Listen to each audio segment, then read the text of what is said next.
Welcome to the debate. Today, we are examining a very important resource, time. Specifically, we're looking at how we choose to spend our leisure time. When we are not working, what do we do? It's a great question. It's really a question of value. Do you value the traditional, maybe slower ways of the past, or do we value the speed and convenience of the modern world? Welcome, everyone. I will argue for the traditional approach. I believe in the value of physical objects, deep focus, and, well, activities that require patience. For me, hobbies should connect us to history. And I'll take the opposing view. I advocate for the modern approach. I value digital access, current trends, and activities that fit into a busy lifestyle. I think hobbies should connect us to the present moment. So, because we are analyzing specific arguments today, we invite you to track this discussion. If you have your notebook, please open it. We'll be using some specific words to describe our preferences. We want you to really think about the words we use. Let's begin with the soundtrack of our lives, music. The question is simple, but I think the answer reveals a lot about your personality. How often do you listen to music? For me, music is, well, it's a utility, it's a tool. I listen to music very often, but I do it with a specific purpose. I mostly listen to music when I am driving. Oh, okay. So for you, music is a background activity? It happens while you're doing something else? Yes, exactly. I listen when I'm driving my car or when I'm exercising at the gym. I don't sit in a chair just to listen. I use music to change my mood. That is a very important word, mood. When you say mood, you are talking about your emotional state? Exactly. It's how I feel inside. If I'm tired, I play high-energy music to wake up. If I'm stressed in traffic, I play calm music to relax. The music serves the activity. It changes my mood. I'm usually into Afro music or hip-hop and R&B. It gives me energy. I see the logic in that. It's practical. But let me give you a different perspective. Drawing from the traditions mentioned in our source material, specifically about education in India, I view music a little differently. I view music not as background noise, but as a subject. A subject? What do you mean? Like mathematics or history? A topic to be studied? Precisely. In many traditional cultures, music is a discipline. It requires formal training. It's not just about making a drive to work less boring. It's about learning to express emotions through art. But is that relaxing? I mean, if you treat music as a subject to study, doesn't it become work? It becomes a form of meditation. It's active, not passive. When a student learns classical music or dance, they are learning a language of emotion. It requires full attention. You can't do it while driving. I suppose that is true. But I prefer the casual approach. I just want to feel good in the moment without, studying. Let's pause to consider the listener. We have two different ways to use music. One is for mood, to feel happy or energetic while doing other things. Right. And the other is as a subject, something you study and learn deeply. I ask you, the listener, do you listen to music when you drive? Or do you sit and listen to it carefully, yes or no? Think about your answer. It tells you if you prefer the modern utility of music or the traditional study of it. This brings us to a significant disagreement in how we spend our time. Reading. The conflict here is between books and magazines. Oh, I know where you stand on this. You're going to tell me that unless it's a big hardcover book, it's not real reading. Well, I am old-fashioned, I admit it. I prefer the physical weight of a book. There is a specific sensory experience, the smell of the paper, turning the page, that signals to my brain, it is time to focus. Old-fashioned? Okay, that means you like things the way they used to be. But I find that limiting. I prefer magazines. And before you say magazines are shallow, let me explain why. Magazines connect you to the present moment. How so? A book connects you to ideas that have lasted for years, sometimes centuries. Books are often about the past. They can take years to write. But a magazine, say, about fashion or interior design, it tells you what is happening in the world right now.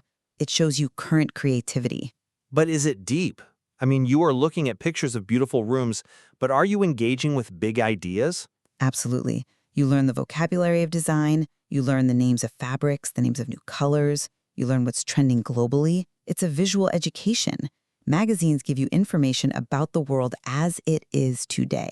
I see why you think that, but I need something different. I need a physical book in my hand because I believe it actually changes my brain chemistry. I believe holding a real book produces serotonin. Serotonin. Right. That is the chemical in the brain that makes us feel happy and calm. Yes, when I hold the digital device, like a tablet or phone, my brain expects a notification, an email. It's not calm. But a physical book, it has no screen, it allows me to escape. I'm sorry, but I just don't buy that completely. A magazine is also paper. It's also physical. It's just, a shorter version of a book. It's not just about the length. It is the content. A magazine is fragmented. It's many short stories and pictures. A book is one long journey. I prefer the depth. That is a compelling argument.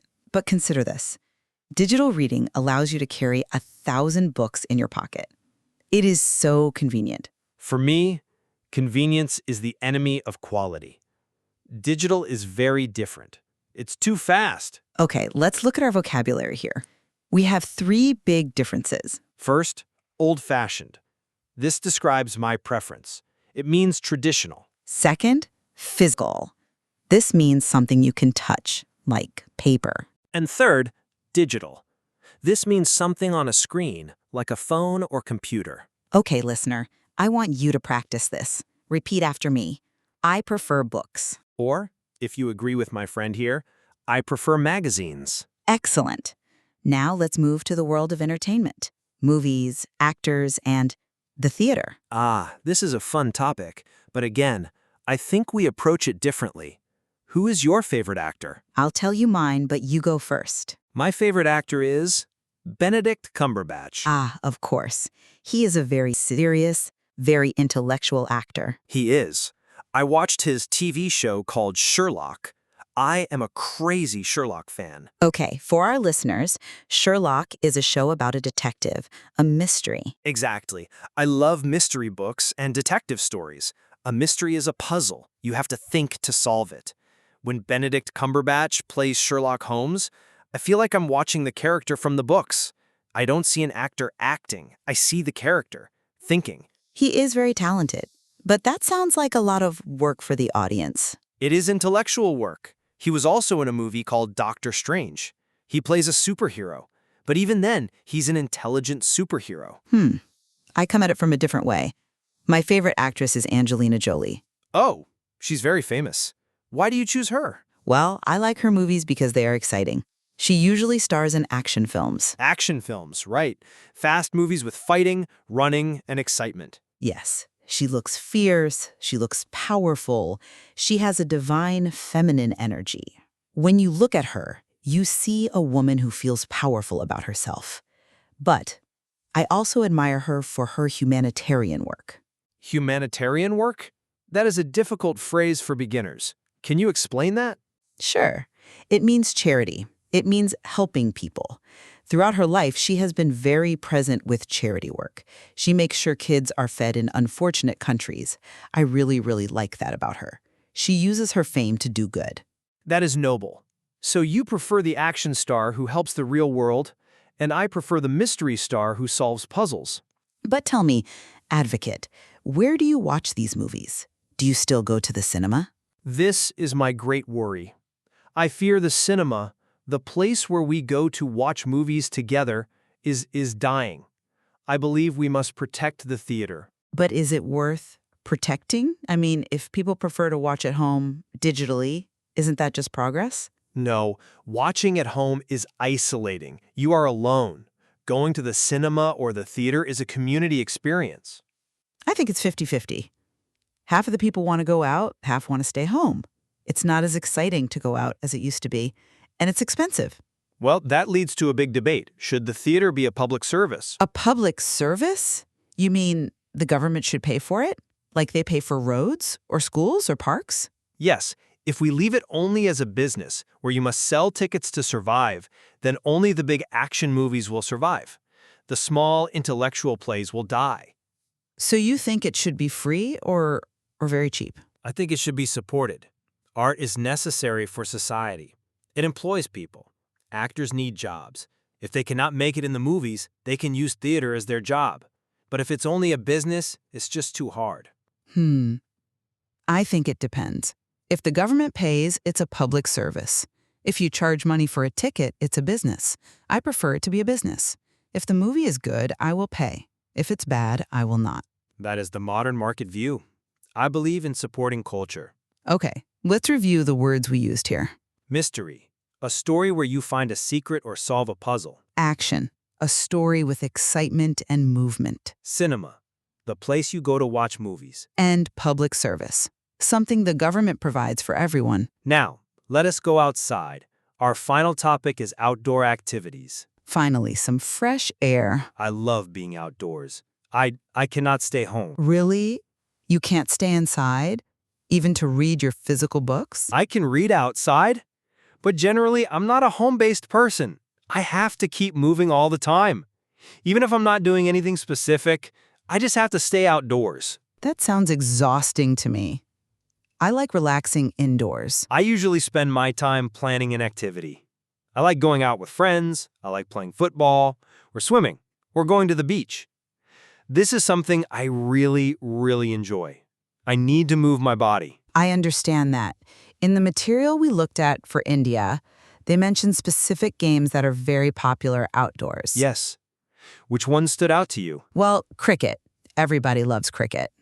When you go out of the house in that region, you always see kids playing cricket. Cricket is very popular. It's a team sport. It requires being outside for a long time. And badminton. People enjoy that a lot as well. These are all outdoor activities. Yes, so let's clarify the difference. Indoors means inside the house, under a roof. And outdoors means outside in the air, under the sky. I sometimes prefer indoors. With my music, I like the comfort, I like the air conditioning. And I prefer the sun and the wind. It makes me feel alive. Listeners, do you like cricket? Do you like swimming? Think about your answer. Do you prefer to be indoors or outdoors? We've covered a vast amount of territory today. We have debated two very different ways of living. Indeed. We have debated the slow versus the fast, the hard work versus the convenient. Let us summarize our positions one last time.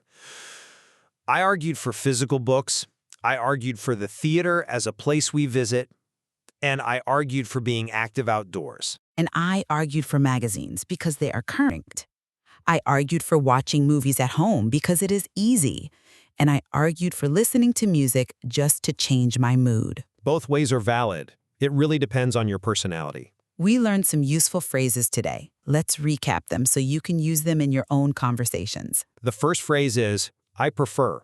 You use this to say what you like more. For example, I prefer books. Or, I prefer action movies. The second phrase is, it puts me in a good mood. You use this when something makes you feel happy. Music puts me in a good mood. The third phrase is, I am old-fashioned. You use this when you like traditional things. And finally, it depends on. You use this when the answer is not just yes or no. Do you like movies? It depends on the actor. We hope you have written these down in your notebook. Please close your notebook now. And please practice these words this week. Try to describe your own hobbies using indoors, outdoors, physical, and digital. Thank you for listening. There is always more to explore in the material and more ways to spend your time. See you next time.